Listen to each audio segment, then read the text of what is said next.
Hello, class 5th students. How are you all? I hope you're doing well.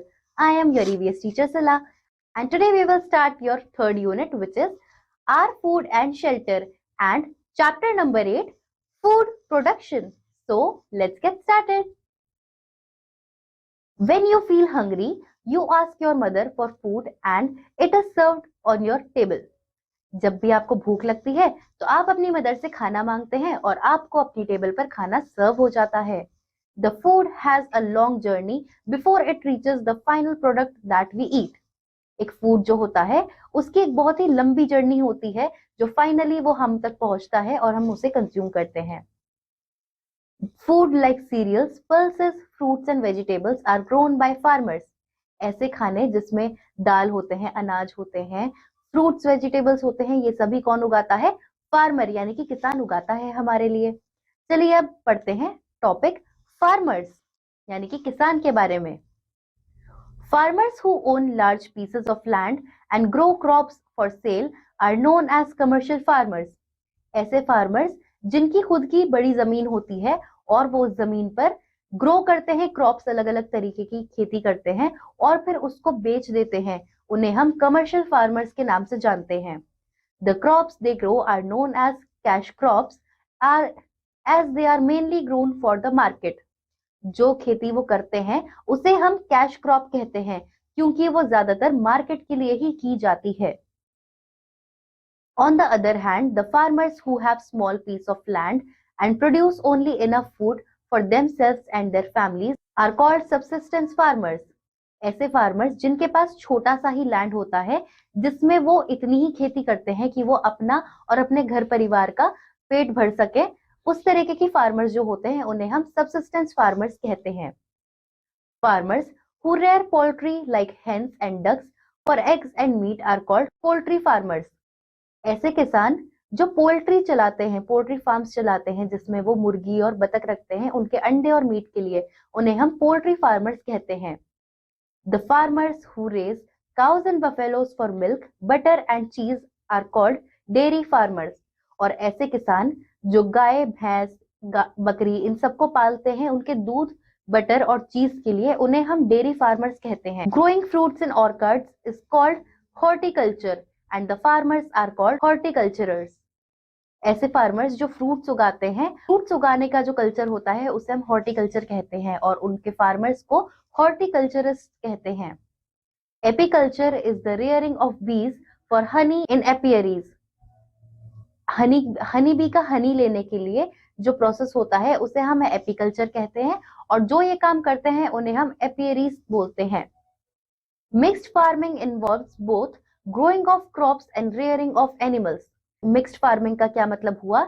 जिसमें हम खेती भी करते हैं, साथ ही में एनिमल्स को पालते भी हैं, एनिमल्स का भी जो उनसे प्रोडक्ट्स मिलते हैं वो भी हम सेल करते हैं. तो दोनों ही चीजें जिनमें की जाती हैं उसे हम मिक्स्ड फार्मिंग कहते हैं. The process of growing food grains, fruits and vegetables is called cultivation. ये जो प्रोसेस होता है जिसमें हम फूड ग्रेन्स यानी कि अनाज उगाते हैं, फ्रूट्स एंड वेजिटेबल्स उगाते हैं, उसे हम कल्टीवेशन कहते हैं. Cultivated plants are called crops. और जो कल्टीवेटेड प्लांट्स होते हैं उन्हें हम क्रॉप्स कहते हैं. अब देखिए आपको यहाँ पर नेक्स्ट टॉपिक है आपका growing crops. Crops need the right kind of soil, the right amount of water and right weather conditions to grow. Crops यानी कि खेत जो होते हैं उन्हें सही अमाउंट का सॉइल चाहिए होता है, सही अमाउंट में पानी भी चाहिए होता है और सही वेदर कंडीशंस चाहिए होती हैं सो दैट उनकी फसल जो है वो अच्छी खासी ग्रो करे. Crops are grown in winter and are called rabi crops. ऐसे क्रॉप्स जो सर्दियों में उगाए जाते हैं, ऐसी जो फसल होती है जो सर्दियों में उगती है उसे हम रबी क्रॉप्स कहते हैं. Wheat and gram are the examples of rabi crops. जो गेहूं होता है, चना होता है, ये रबी क्रॉप्स के ही एग्जांपल हैं. Crops that grow in summer are called kharif crop. जो खेती गर्मियों में की जाती है, जो फसल गर्मियों में उगती है उसे हम खरीफ क्रॉप्स कहते हैं. Rice, jowar and bajra are examples of kharif crops. चावल जो होता है, ज्वार है, बाजरा है, ये सभी एग्जांपल्स होते हैं खरीफ क्रॉप के. अब देखिए नेक्स्ट टॉपिक है आपका सीड्स फॉर क्रॉप्स, यानी कि बीज जो हम लेते हैं उगाने के लिए अपनी फसल को.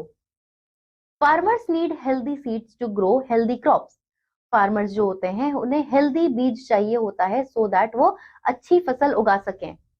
दे buy seeds from seed markets and seed hunks and seed banks. वो कहाँ से सीड खरीदते हैं? जो सीड मार्केट होती है, बीज की जो मार्केट होती है, या फिर जो सीड बैंक्स होते हैं वहां से। Good quality seeds are expensive but they are disease free. Good quality की जो सीड्स होती है वो महंगी होती है, लेकिन वो डिजीज फ्री होती है, यानी कि उससे कोई किसी तरीके की बीमारी नहीं होती। Sturdy and can withstand sudden changes in weather और टेम्परेचर। वो सिर्फ बीमारी से ही फ्री नहीं होती, बल्कि काफी ज्यादा अच्छी क्वालिटी की होती है, क्योंकि उसमें अगर सडन चेंजेस भी हुए वेदर में, एकदम से बारिश हो गई या एकदम से गर्मी हो गई, टेम्परेचर में चेंज हुआ, तो भी उससे फसल को कोई नुकसान नहीं होता है। Good seeds are high yielding and can tolerate lack of water. जो अच्छी सीड्स होती हैं वो हाई यील्डिंग होती हैं और बहुत ज्यादा पानी भी टॉलरेट कर सकती हैं, अगर बहुत ज्यादा अमाउंट में बारिश होती है तो भी। Scientist are always trying to develop more productive seeds through research. Scientist जो होते हैं, वैज्ञानिक, वो हमेशा ये ट्राई करते रहते हैं, वो अपनी रिसर्च के थ्रू यही डेवलप करते रहते हैं कि सीड्स को और बेहतर कैसे बनाया जाए। अब देखिए आपको यहाँ दिया है, let's do it. Name 2 crops that are grown in summer in India. आपको 2 क्रॉप्स के ऐसे नाम लिखने हैं जो गर्मियों में इंडिया में उगते हैं। Name 2 crops that are grown in winter in India. और 2 ऐसे क्रॉप्स के नाम भी बताने हैं जो सर्दियों में इंडिया में उगाई जाती हैं। Who are called subsistence farmers. Subsistence farmers हम किन्हें कहते हैं, ये चीज भी हमने पढ़ी है, तो आप यहाँ पर लिखेंगे। इन सभी क्वेश्चन का आपको आंसर करना है। चलिए अब नेक्स्ट टॉपिक पर आते हैं, प्रॉब्लम्स ऑफ स्मॉल फार्मर्स। यानी कि जो छोटे किसान होते हैं उन्हें क्या क्या प्रॉब्लम्स फेस करनी होती हैं, उसके बारे में अब हम यहाँ पढ़ेंगे। Subsistence farmers face many difficulties. ये जो छोटे फार्मर्स होते हैं इन्हें काफी मुश्किलों का सामना करना पड़ता है। They mostly depend on rain और वाटर फॉर देयर क्रॉप्स। ये ज्यादातर जो बारिश होती है, पानी होता है, इसी पर डिपेंड करते हैं अपनी फसल को अच्छे से उगाने के लिए। They have to borrow money from money lenders to buy seeds and fertilizers and they become trapped in a cycle of debt. ये जो छोटे किसान होते हैं जमींदारों से पैसे उधार लेते हैं so that वो बीज खरीद सके, फर्टिलाइजर खरीद सके, और जैसे जैसे वो पैसे लेते जाते हैं उनका कर्जा बढ़ता जाता है और यही साइकिल एक बन जाती है। They often migrate to cities to work as laborers. और फिर वो क्या कहते हैं, बड़े शहरों में चले जाते हैं लेबर का काम करने के लिए। In India, there are many people who do not own land and work on other people's farm. India में बहुत से ऐसे लोग हैं जिनके पास खुद की जमीन नहीं है और वो दूसरों की जमीन पर जाकर काम करते हैं। They are known as landless laborers. और उन्हें हम landless laborers कहते हैं, जिनके पास खुद की जमीन नहीं है। Many landless laborers go to work in cities when the sowing season is over. बहुत सारे लैंडलेस लेबरर्स जो होते हैं वो शहरों की तरफ चले जाते हैं जब बीज बोने का सीजन खत्म हो जाता है। They return to the village during the harvest season. और फिर वो दोबारा अपने गांव आ जाते हैं जब हार्वेस्ट सीजन आ जाता है। This is known as seasonal migration. इसे हम सीजनल माइग्रेशन के नाम से जानते हैं। Due to these problems their children can not go to school and often remain uneducated. ये जो प्रॉब्लम्स होती हैं इस वजह से उनके जो बच्चे होते हैं वो कभी स्कूल नहीं जा पाते और हमेशा अनपढ़ ही रह जाते हैं। नेक्स्ट टॉपिक है आपका modern agriculture equipments and processes. तो अब हम देख सकते हैं कि एग्रीकल्चर के लिए बहुत सारे मॉडर्न इक्विपमेंट्स और प्रोसेसेस आ चुके हैं, तो इसी के बारे में अब हम समझेंगे और पढ़ेंगे। Technology and improved machinery along with scientific agriculture practices have greatly increased the output of farmers and have made farming a lot more efficient. तो यहाँ पर क्या कहा गया है कि जो टेक्नोलॉजी आई है, नई इम्प्रूव मशीन्स बनी है, और साथ ही में जो अलग अलग साइंटिफिक एग्रीकल्चर प्रैक्टिसेस लोग अब प्रैक्टिस कर रहे हैं, उसकी वजह से काफी ज्यादा इजी हो गया है अब फार्मिंग करना पहले के मुकाबले। पहले बहुत ज्यादा मेहनत लगती थी फार्मिंग में, लगती अभी भी है, लेकिन फिर भी अब काफी सारी चीजें आसान हो गई हैं इन चीजों की वजह से। अब देखिए आपको यहाँ पर कुछ पॉइंट्स भी दिए हैं, आइए उन्हें डिस्कस करते हैं। Before planting the field is prepared using the following implements of tools. Planting करने से पहले फील्ड को प्रिपेयर किया जाता है इन टूल्स की मदद से। A tractor is heavy duty vehicle to which various farming implements can be attached. Tractor जो होता है वो एक ऐसा व्हीकल है जो काफी सारी चीजें हेल्प करता है फार्मिंग में। काफी सारे अलग अलग उसमें टूल्स अटैच किए जाते हैं जिससे अलग अलग काम हो सकता है एक फार्मिंग लैंड पर। A cultivator used to break up and cut through the soil to prepare the field. एक कल्टीवेटर जो होता है वो क्या करता है, वो पूरे जो लैंड को है खोदता है, वो पूरे जो है लैंड को खोदता है और सॉइल को प्रिपेयर करता है फील्ड के लिए। Harrow with iron teeth is used to redistribute soil over the field for levelling. It also further breaks the soil clods. अब आप यहाँ पर देख सकते हैं कि एक दांत जैसे शेप का एक टूल लगाया गया है ट्रैक्टर पर, जो पूरे सॉइल को खोदता हुआ जाता है जिससे वो लैंड को इवन भी करता है, और कहीं पर अगर सॉइल जो है वो उसके लम्प्स हैं या कुछ क्लॉड्स हैं तो उन्हें भी वो ठीक करता है। A disc harrow contains discs that cut through soil so that a seedbed can be prepared. एक डिस्क हैरो जो होती है यूज की जाती है सॉइल को कट थ्रू करने के लिए जिससे सीड बेड तैयार किया जाता है। Once the seed bed is ready, the farmer is all set to sow the seeds into the soil. जैसे ही सीड बेड रेडी हो जाता है तो फार्मर भी बिल्कुल तैयार रहता है बीज बोने के लिए। Now the seeds are sown. अब बीज जो हैं वो बो दिए जाते हैं। The farmer ensures that they get enough water, warmth and light to grow well. और फिर फार्मर इस चीज का ध्यान रखता है कि उन बीजों को सही मात्रा में पानी मिले, गर्माहट मिले और लाइट भी मिले, सनलाइट, so that वो अच्छे से ग्रो कर सके। He adds fertilizers and manures to impure soil fertility. वो फर्टिलाइजर्स और मैन्योर्स यूज करता है सो दैट वो सॉइल को इम्प्योर कर सके फर्टिलिटी के लिए, यानी कि उपजाऊ बनाने के लिए। He also adds chemicals called pesticides and fungicides to get rid of insects and funguses that could damage the growing plant. और वो पेस्टिसाइड्स और फंगिसाइड्स का भी यूज करता है सो दैट किसी तरीके के कोई पेस्ट और इंसेक्ट्स ना आए, कोई फंगस ना आए प्लांट पर जो ग्रो करने वाला है। However, these chemical substances can be dangerous as they can affect the quality of the soil and kill other useful plants as well. तो ये जो chemical substances यूज किए जाते हैं ये थोड़े बहुत डेंजरस भी होते हैं क्योंकि ये अफेक्ट कर सकते हैं सॉइल की क्वालिटी को, जिसकी वजह से काफी सारा सॉइल जो है वो खराब हो जाता है और यूजफुल प्लांट्स जो हैं वो भी मर जाते हैं। Farmers grow wheat, which is a type of cereal grain. Farmers जो हैं वो गेहूं उगाते हैं जो एक तरीके का सीरियल ग्रेन ही है। The grain grow at the top of a plant in clusters. वो जो ग्रेन होता है, अनाज होता है, वो प्लांट के टॉप पर उगता है क्लस्टर्स में। कॉल्ड ईयर्स, हम उन्हें ईयर्स भी कहते हैं।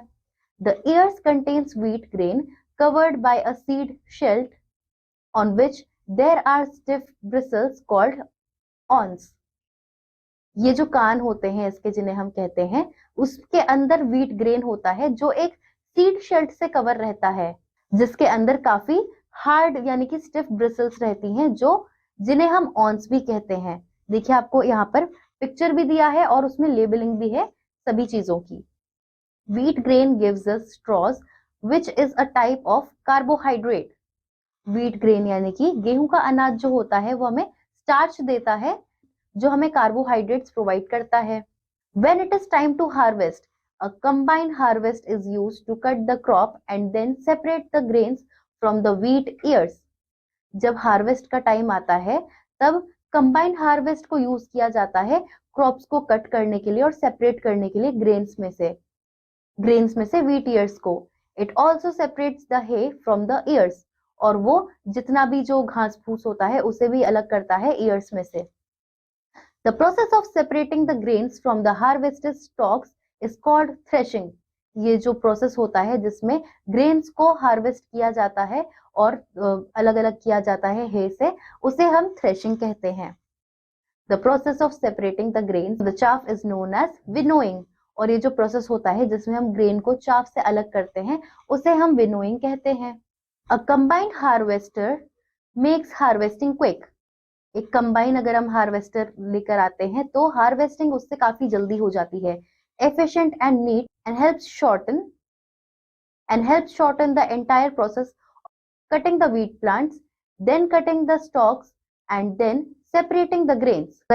अगर हम एक कंबाइन व्हीट हार्वेस्टर लाते हैं तो उससे जो हार्वेस्टिंग होती है काफी क्विक हो जाती है, एफिशिएंट हो जाती है और काफी साफ सुथरे तरीके से सारा काम हो जाता है। उससे जो प्रोसेस होता है काफी जल्दी होता है, चाहे फिर वो व्हीट को प्लांट से कट करने का हो या फिर स्टॉक्स को कट करने का हो या फिर ग्रेन्स को सेपरेट करने का हो। It is truly a wonderful invention, और ये बहुत ही अच्छी इन्वेंशन है। A great blessing for farmers, और ये फार्मर्स के लिए एक बहुत ही अच्छी ब्लेसिंग भी है। The crops is then set to a factory to get it processed and packed. उसके बाद में ये जो क्रॉप होती है इसे फैक्ट्री भेज दिया जाता है सो दैट वो आगे प्रोसेस होके पैक हो जाए। It is then ready to be sent to the market, और फिर वो मार्केट पहुंचाने के लिए तैयार हो जाता है। We buy packaged foods which come from factories, हम पैक हुआ हुआ खाना खरीदते हैं जो फैक्ट्री से आता है। These are then used to cook the things we love to eat, और फिर ये चीज यूज होती है खाना बनाने के लिए जो भी हमें खाना अच्छा लगता है। नेक्स्ट टॉपिक है irrigation. Farmers can irrigate there crops by using water from irrigation canals और रिवर्स। फार्मर्स जो होते हैं वो अपने खेत को सींचने के लिए, सिंचाई करने के लिए कैनल्स और रिवर्स की हेल्प लेते हैं। Where rivers or irrigation canals are not nearby, tube wells are dug into deep ground. जहां पर ऐसी जगह हो जहां पर कोई नदी या कैनल नहीं हो, वहां पर फार्मर्स क्या करते हैं, अंडरग्राउंड जो होता है पानी उसको ट्यूब वेल्स के थ्रू यूज करते हैं। With the help of an engine water is pumped up for irrigation of field.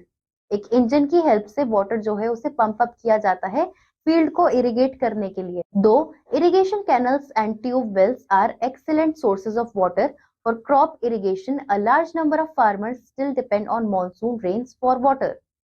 वैसे तो इरिगेशन करने के लिए यानी कि खेत की सिंचाई करने के लिए कैनल्स और ट्यूब वेल्स का इस्तेमाल करते हैं फार्मर्स, जो कि एक काफी एक्सेलेंट सोर्स है। लेकिन कई सारे फार्मर्स ऐसे हैं जो मॉनसून पे यानी कि बारिश का जो टाइम होता है उस पर डिपेंड करते हैं अपनी क्रॉप के लिए। If monsoon rains are less, crop production fails resulting in famine, lack of availability of food. अगर मॉनसून नहीं होता या फिर काफी कम बारिश होती है मॉनसून सीजन में, तो क्रॉप प्रोडक्शन जो होता है वो फेल हो जाता है, जिसकी वजह से फेमाइन यानी कि अकाल पड़ जाता है खाने का, शॉर्टेज ऑफ फूड जिसमें हम कह सकते हैं lack of availability of food. The condition when there is no rain for a longer period of time is called a drought. ऐसी सिचुएशन जब पानी यानी कि बारिश नहीं होती है काफी ज्यादा टाइम तक, उसे हम सूखे की स्थिति भी कहते हैं, यानी कि कॉल्ड अ ड्रॉट। ये जो पीरियड होता है इसे हम ड्रॉट कहते हैं।